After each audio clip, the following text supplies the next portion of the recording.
मेरे प्यारे देशवासियों, नमस्कार। मन की बात के 110वें एपिसोड में आपका स्वागत है।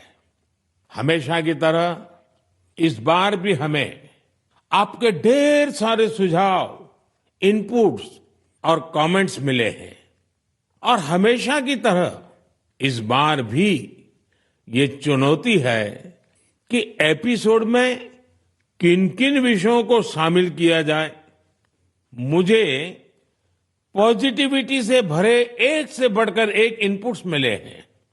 इनमें बहुत सारे ऐसे देशवासियों का जिक्र है जो दूसरों के लिए उम्मीद की किरण बनकर उनके जीवन में बेहतरी लाने में जुटे हुए हैं। साथियों, कुछ ही दिन बाद 8 मार्च को हम महिला दिवस मनाएंगे। ये विशेष दिन देश की विकास यात्रा में नारी शक्ति के योगदान को नमन करने का अवसर होता है। महाकवि भरतियार जी ने कहा है कि विश्व तभी समृद्ध होगा जब महिलाओं को समान अवसर मिलेंगे। आज भारत की नारी शक्ति हर क्षेत्र में प्रगति की नई ऊंचाइयों को छू रही है। कुछ वर्ष पहले तक किसने सोचा था कि हमारे देश में गांव में रहने वाली महिलाएं भी ड्रोन उड़ाएंगी, लेकिन आज ये संभव हो रहा है। आज तो गांव-गांव में ड्रोन दीदी की इतनी चर्चा हो रही है, हर किसी की जुबान पर नमो ड्रोन दीदी, नमो ड्रोन दीदी ये चल पड़ा है। हर कोई इसके विषय में चर्चा कर रहा है। एक बहुत बड़ी जिज्ञासा पैदा हुई है और इसलिए मैंने भी सोचा कि क्यों ना इस बार मन की बात में एक नमो ड्रोन दीदी से बात की जाए। हमारे साथ इस वक्त नमो ड्रोन दीदी सुनीता जी जुड़ी हुई हैं, जो उत्तर प्रदेश के सीतापुर से हैं। आइए उनसे बात करते हैं। सुनीता देवी जी, आपको नमस्कार। नमस्ते सर। अच्छा सुनीता जी, पहले मैं आपके विषय में जानना चाहता हूँ, आपके परिवार के विषय में जानना चाहता हूँ। थोड़ा कुछ बता दीजिए। सर, हमारे परिवार में 2 बच्चे हैं, हमें हस्बैंड हैं, माता जी हैं मेरी। आपकी पढ़ाई क्या हुई Sunita ji? Sir BA final है। और वैसे घर में कारोबार वगैरह क्या है? कारोबार वगैरह खेती-बाड़ी संबंधित करते हैं, खेती वगैरह। अच्छा सुनीता जी, ये ड्रोन दीदी बनने का आपका सफर कैसे शुरू हुआ? आपको ट्रेनिंग कहाँ मिली? कैसे कैसे बदलाव क्या आया? मुझे पहले से जानना है। जी सर, ट्रेनिंग हमारी फूलपुर एफको में हुआ था, इलाहाबाद में, और वहीं से हमको ट्रेनिंग मिली है। तो तब तक आपने ड्रोन के विषय में सुना था कभी? सर सुना नहीं था, एक बार ऐसे देखे थे, कृषि विज्ञान केंद्र जो सीतापुर का है वहाँ पे हमने देखा था, पहली बार वहाँ देखा था हमने ड्रोन। सुनीता जी, मुझे ये समझना है कि मानो आप पहले दिन गए जी। पहले दिन आपका ड्रोन दिखाया होगा, फिर कुछ बोर्ड पे पढ़ाया गया होगा, कागज पे पढ़ाया गया होगा, फिर मैदान में ले जाके प्रैक्टिस, क्या क्या हुआ होगा? आप मुझे समझा सकती है पूरा वर्णन? जी जी सर, पहले दिन सर हम लोग जब गए हैं तो उसके दूसरे दिन से हम लोगों की ट्रेनिंग शुरू हुई थी। पहले तो थ्योरी पढ़ाई गई थी, सब क्लास चले थे 2 दिन। क्लास में ड्रोन में क्या क्या पार्ट हैं, कैसे कैसे आपको क्या क्या करना है, ये सारी चीजें थ्योरी में पढ़ाई गई थी। तीसरे दिन सर हम लोगों का पेपर हुआ था। उसके बाद में फिर सर एक कंप्यूटर पे भी पेपर हुआ था, मतलब पहले क्लास चला, उसके बाद में टेस्ट लिया गया, फिर प्रैक्टिकल करवाया गया था हम लोगों का, मतलब ड्रोन कैसे उड़ाना है, कैसे कैसे मतलब आपको कंट्रोल कैसे संभालना है, हर चीज सिखाई गई थी प्रैक्टिकल के तौर में। फिर ड्रोन काम क्या करेगा वो कैसे सिखाया? सर ड्रोन काम करेगा कि जैसे अभी फसल बड़ी हो रही, बरसात का मौसम या कुछ भी, ऐसे बरसात में दिक्कत होती, खेत में फसल में हम लोग घुस नहीं पा रहे हैं, तो कैसे मजदूर अंदर जाएगा, तो इसके माध्यम से हम बहुत फायदा किसानों को होगा और वहाँ खेत में घुसना भी नहीं पड़ेगा। हमारा ड्रोन जो हम मजदूर लगा के अपना काम करते हैं, वो हमारा ड्रोन से मेड़ पे खड़े होके हम अपना वो कर सकते हैं। कोई कीड़ा मकोड़ा अगर खेत के अंदर है, उससे हमें सावधानी भी बरतनी रहेगी, कोई दिक्कत नहीं हो सकती है। और किसानों किसानों को भी बहुत अच्छा लग रहा है सर। हमने 35 एकड़ स्प्रे कर चुके हैं अभी तक। तो किसानों को भी समझ है कि इसका फायदा है? जी सर, किसानों को बहुत संतुष्ट होते हैं, कह रहे बहुत अच्छा लग रहा है, समय का भी बचत होता है, सारी सुविधा आप खुद देती हैं, पानी दवा सब साथ साथ में रखती हैं और हम लोगों को सिर्फ आके खेत बताना पड़ता है कि कहाँ से कहाँ तक मेरा खेत है और सारा काम आधा घंटे में ही निपटा देती। तो ये ड्रोन देखने के लिए और लोग भी आते होंगे फिर तो? सर बहुत भीड़ लग जाती है ड्रोन देखने के लिए, बहुत सारे लोग आ जाते हैं। जो बड़े बड़े फार्मर्स लोग हैं वो लोग नंबर भी ले जाते हैं कि हम भी आपको बुलाएंगे स्प्रे के लिए। अच्छा, क्योंकि मेरा एक मिशन है लखपति दीदी बनाने का। अगर आज देश भर की बहनें सुन रही हैं तो एक ड्रोन दीदी आज पहली बार मेरे साथ बात कर रही है, तो क्या कहना चाहेगी आप? जैसे आज मैं अकेले ड्रोन दीदी हूँ तो ऐसी हजारों बहनें आगे आए कि मेरे जैसे ड्रोन दीदी वो भी बने। और मुझे बहुत खुशी होगी कि जब मैं अकेली हूँ मेरे साथ में और हजारों लोग खड़े होंगे तो बहुत अच्छा लगेगा कि हम अकेले नहीं, बहुत सारे लोग हमारे साथ में ड्रोन दीदी के नाम से पहचानी जाती हैं। चलिए सुनीता जी, मेरी तरफ से आपको बहुत बहुत बधाई। ये नमो ड्रोन दीदी ये देश में कृषि को आधुनिक बनाने का एक बहुत बड़ा माध्यम बन रही है। मेरी बहुत बहुत शुभकामनाएं। Thank you sir. Thank you. साथियों, आज देश में कोई भी क्षेत्र ऐसा नहीं है जिसमें देश की नारी शक्ति पीछे रह गई हो। एक और क्षेत्र जहां महिलाओं ने अपनी नेतृत्व क्षमता का बेहतरीन प्रदर्शन किया है वो है प्राकृतिक खेती, जल संरक्षण और स्वच्छता।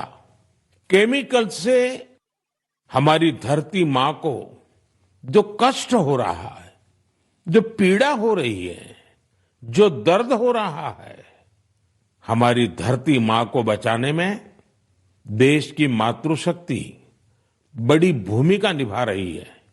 देश के कोने कोने में महिलाएं अब प्राकृतिक खेती को विस्तार दे रही है।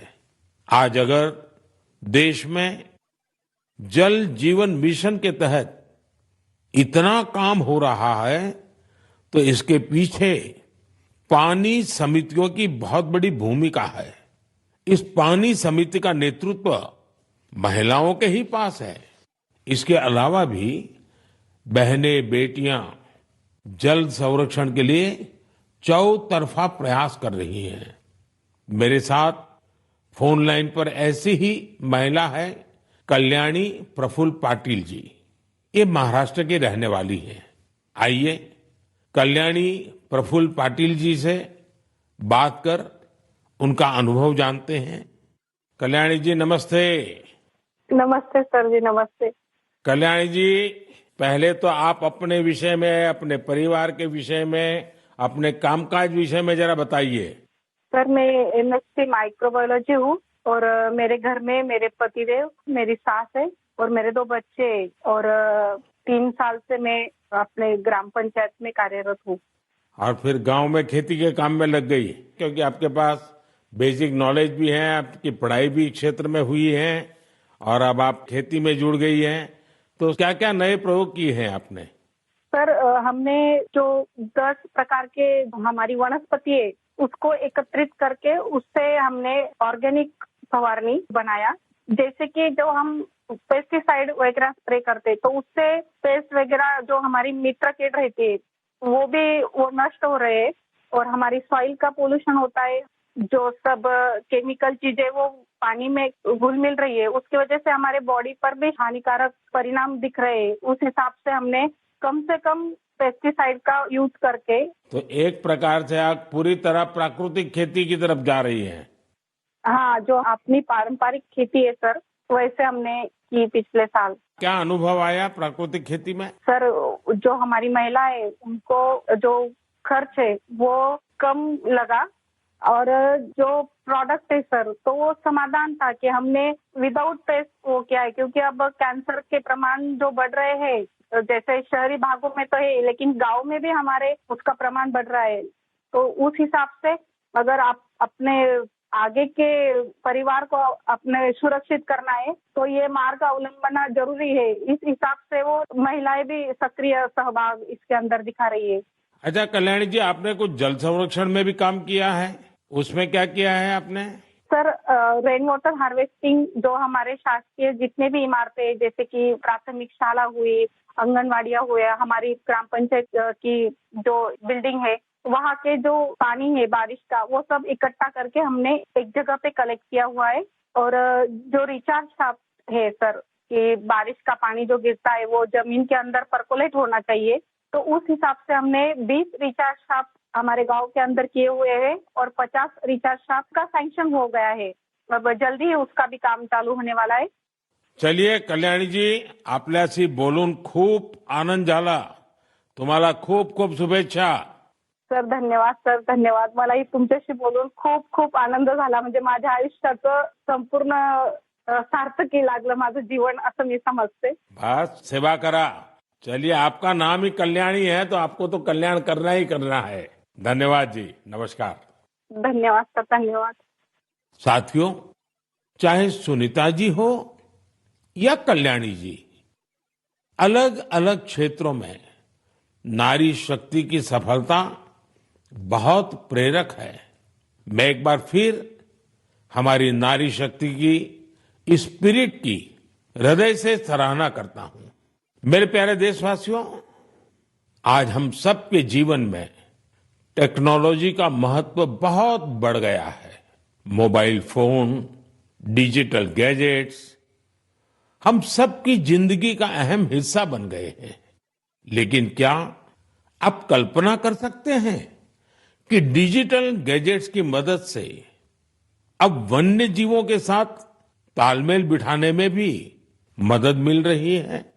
कुछ दिन बाद 3 मार्च को विश्व वन्य जीव दिवस है. इस दिन को वन्य जीवों के संरक्षण के प्रति जागरूकता फैलाने के उद्देश्य से मनाया जाता है. इस वर्ष वर्ल्ड वाइल्ड लाइफ डे की थीम में डिजिटल इनोवेशन को सर्वोपरि रखा गया है.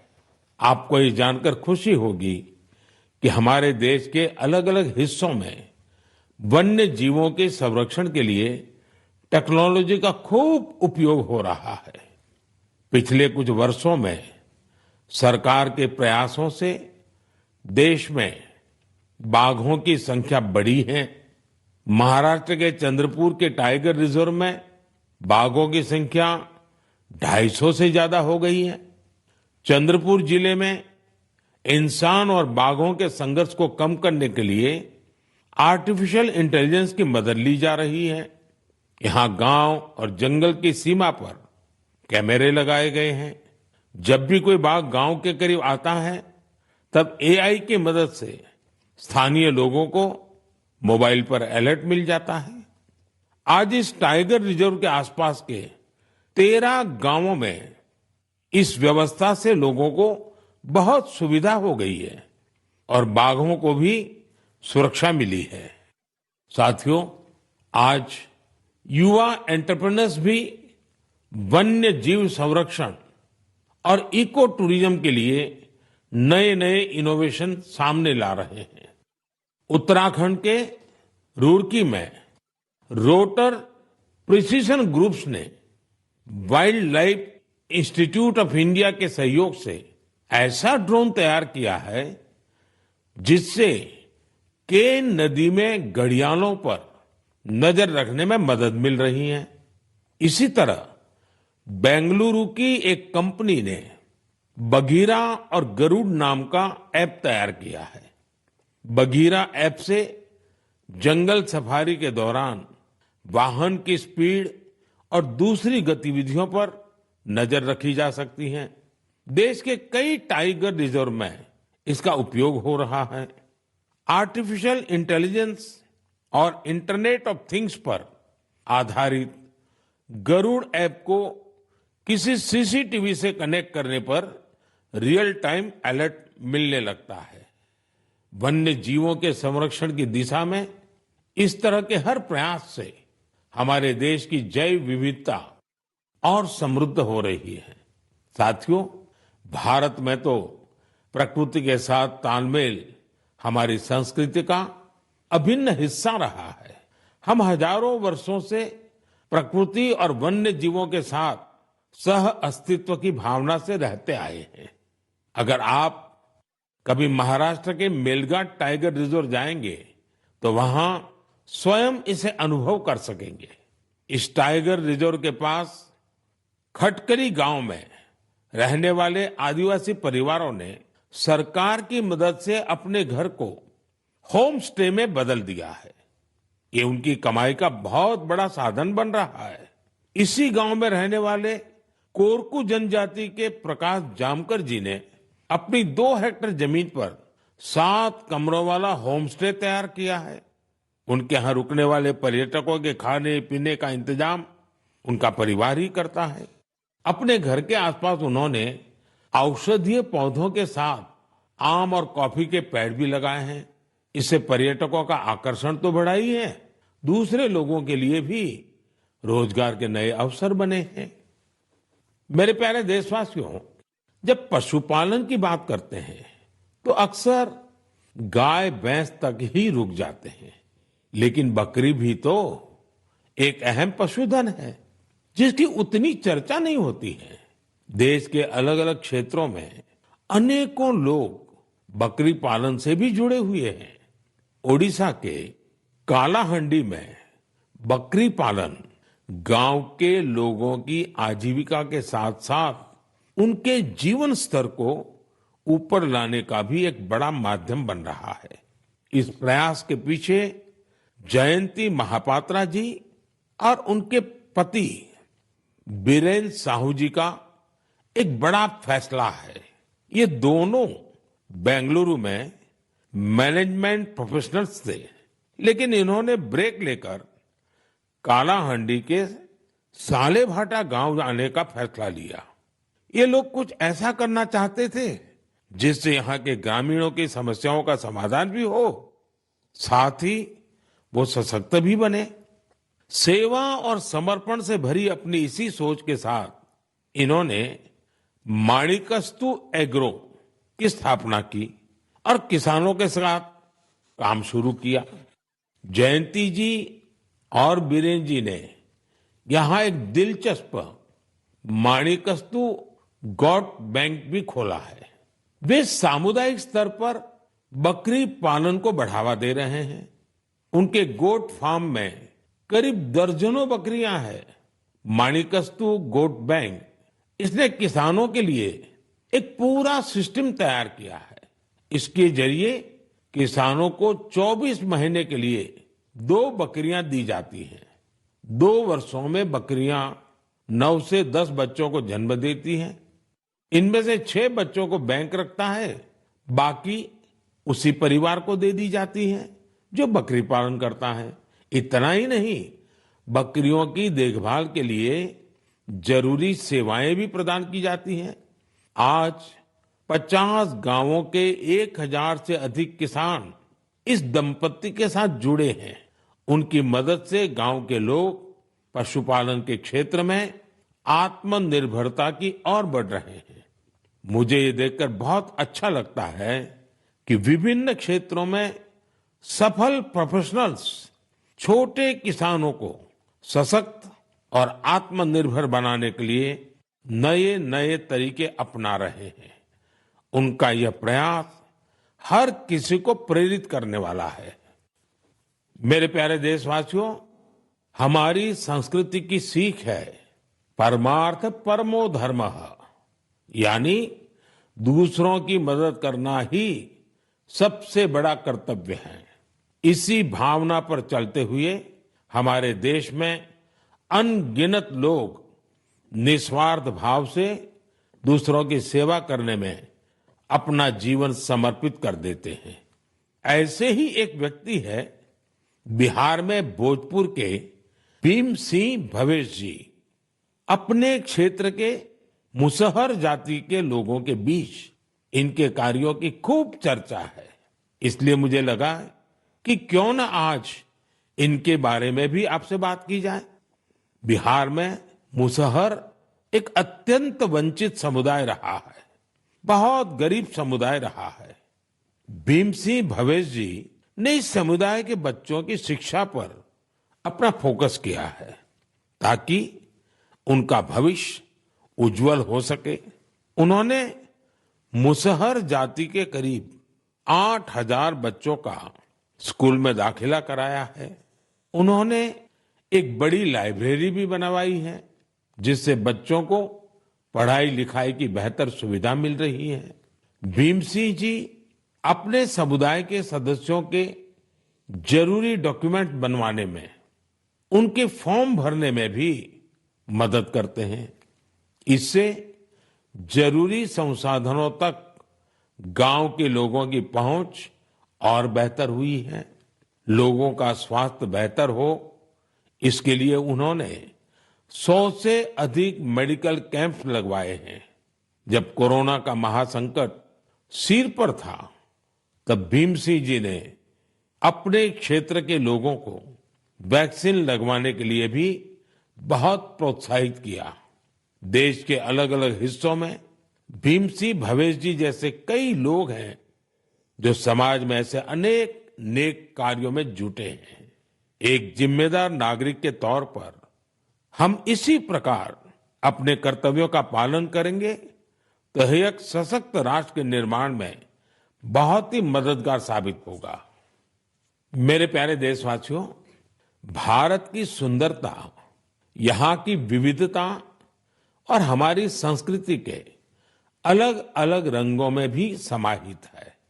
मुझे ये देखकर अच्छा लगता है कि कितने ही लोग निस्वार्थ भाव से भारतीय संस्कृति के संरक्षण और इसे सजाने संवारने के प्रयासों में जुटे हैं।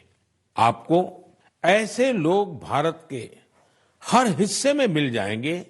इनमें से बड़ी संख्या उनकी भी है जो भाषा के क्षेत्र में काम कर रहे हैं। जम्मू कश्मीर में गांदरबल के मोहम्मद मानशाह जी पिछले 3 दशकों से गोजरी भाषा को संरक्षित करने के प्रयासों में जुटे रहे हैं। वे गुजर बकरवाल समुदाय से आते हैं, जो कि एक जनजातीय समुदाय है। उन्हें बचपन में पढ़ाई के लिए कठिन परिश्रम करना पड़ा था। वो रोजाना 20 किलोमीटर की दूरी पैदल तय करते थे। इस तरह की चुनौतियों के बीच उन्होंने मास्टर्स की डिग्री हासिल की और ऐसे में ही उनका अपनी भाषा को संरक्षित करने का संकल्प दृढ़ हुआ। साहित्य क्षेत्र में मानशाह जी के कार्यों का दायरा इतना बड़ा है कि इसे करीब 50 संस्करणों में सहेजा गया है। इनमें कविताएं और लोकगीत भी शामिल हैं। उन्होंने कई किताबों का अनुवाद गोजरी भाषा में किया है। साथियों, अरुणाचल प्रदेश में तिरप के बनवंग लोसू जी एक टीचर हैं। उन्होंने वांचो भाषा के प्रसार में अपना अहम योगदान दिया है। यह भाषा अरुणाचल प्रदेश, नागालैंड और असम के कुछ हिस्सों में बोली जाती है। उन्होंने एक लैंग्वेज स्कूल बनवाने का काम किया है। इसके वांचो भाषा की एक लिपि भी तैयार की है। वो आने वाली पीढ़ियों को भी वांचो भाषा सिखा रहे हैं ताकि इसे लुप्त होने से बचाया जा सके। साथियों, हमारे देश में बहुत सारे ऐसे लोग भी हैं जो गीतों और नृत्यों के माध्यम से अपनी संस्कृति और भाषा को संरक्षित करने में जुटे हैं। कर्नाटका के वेंकप्पा अंबाजी सुगेटकार, उनका जीवन भी इस मामले में बहुत प्रेरणादायी है। यहाँ के बागलकोट के रहने वाले सुगाटकर जी एक लोक गायक हैं। इन्होंने 1000 से अधिक गोंधड़ी गाने गाए हैं। साथ ही इस भाषा में कहानियों का भी खूब प्रचार प्रसार किया है। उन्होंने बिना फीस लिए सैकड़ों विद्यार्थियों को ट्रेनिंग भी दी है। भारत में उमंग और उत्साह से भरे ऐसे लोगों की कमी नहीं जो हमारी संस्कृति को निरंतर समृद्ध बना रहे हैं। आप भी इनसे प्रेरणा लीजिए, कुछ अपना करने का प्रयास करिए।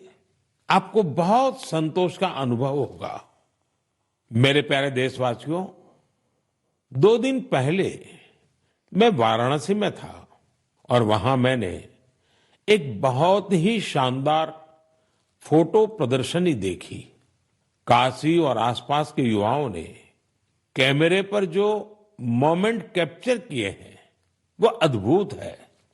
इसमें काफी फोटोग्राफ्स ऐसी हैं जो मोबाइल कैमरे से खींची गई थी। वाकई आज जिसके पास मोबाइल है वो एक कंटेंट क्रिएटर बन गया है। लोगों को अपना हुनर और प्रतिभा दिखाने में सोशल मीडिया ने भी बहुत मदद की है। भारत के हमारे युवा साथी कंटेंट क्रिएशन के क्षेत्र में कमाल कर रहे हैं। चाहे कोई भी सोशल मीडिया प्लेटफॉर्म हो, आपको अलग अलग विषयों पर अलग अलग कंटेंट शेयर करते हमारे युवा साथी मिल ही जाएंगे। टूरिज्म हो, सोशल कॉज हो, पब्लिक पार्टिसिपेशन हो या फिर प्रेरक जीवन यात्रा, इनसे जुड़े तरह तरह के कंटेंट्स सोशल मीडिया पर मौजूद है। कंटेंट क्रिएट कर रहे देश के युवाओं की आवाज आज बहुत प्रभावी बन चुकी है। उनकी प्रतिभा को सम्मान देने के लिए देश में नेशनल क्रिएटर्स अवार्ड शुरू किया गया है। इसके तहत अलग अलग कैटेगरीज में उन चेंज मेकर्स को सम्मानित करने की तैयारी है जो सामाजिक परिवर्तन की प्रभावी आवाज बनने के लिए टेक्नोलॉजी का उपयोग कर रहे हैं। यह कॉन्टेस्ट माई गॉव पर चल रहा है और मैं कंटेंट क्रिएटर्स को इससे जुड़ने के लिए आग्रह करूंगा। आप भी अगर ऐसे इंटरेस्टिंग कंटेंट क्रिएटर्स को जानते हैं तो उन्हें नेशनल क्रिएटर्स अवार्ड के लिए जरूर नॉमिनेट करें।